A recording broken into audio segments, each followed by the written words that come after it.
இரவு நேரத்தில் பெண் எஸ்ஐ வீட்டில் புகுந்த மர்ம நபர்கள் இரும்பு கம்பியால் கணவரை தாக்கி நகைகளை பறித்த கும்பல். புதுக்கோட்டை மக்களை அச்சமடைய வைத்துள்ள சம்பவத்தின் பரபரப்பு பின்னணி.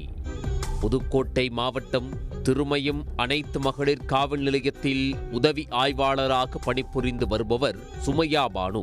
இவர் அங்குள்ள மணப்பட்டி என்ற பகுதியில் தனது குடும்பத்துடன் வசித்து வருகிறார். கணவன் மனைவி இருவரும் நிகழ்ச்சி ஒன்றுக்காக ஆந்திரா சென்றுவிட்டு நேற்று இரவு 10:30 மணியளவில் வீடு திரும்பியுள்ளனர்.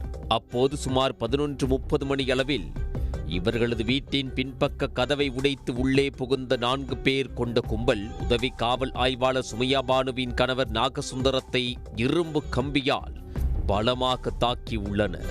இதனால் அவர் நிலை குலைந்து கீழே விழுந்துள்ளார். அலறல் சத்தம் கேட்டு வந்த உதவி ஆய்வாளரையும் மிரட்டிய அந்த கும்பல் இருவரும் அணிந்திருந்த 10 சவரன் தங்க நகைகளை பறித்துவிட்டு அங்கிருந்து தப்பி ஓடியது.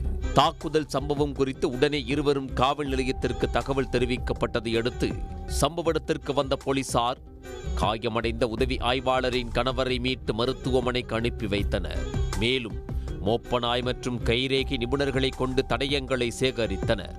இது தொடர்பாக வழக்கு பதிவு செய்துள்ள போலீசார் மர்ம கும்பலை தீவிரமாக தேடி வருகின்றனர். கொள்ளை கும்பல் வீட்டிலுள்ள மற்ற நகைகள் எடுத்துச் செல்லாமல் உதவி ஆய்வாளர் மற்றும் அவரது கணவர் அணிந்திருந்த நகைகளை மட்டும் பறித்துச் சென்றுள்ளதால் போலீசாருக்கு சந்தேகம் ஏற்பட்டுள்ளது. உண்மையில் நகைக்காக இந்த தாக்குதல் நடத்தப்பட்டதா அல்லது முன்விரோதம் காரணமாக மர்ம நபர்கள் தாக்கினார்களா என போலீசார் தீவிர விசாரணை மேற்கொண்டு வருகின்றனர். காவல் உதவி ஆய்வாளர் வீட்டிலேயே தாக்குதல் நடத்திவிட்டு தங்க நகைகள் கொள்ளையடிக்கப்பட்ட துணிகர சம்பவம் புதுக்கோட்டையில் பரபரப்பை ஏற்படுத்தியுள்ளது.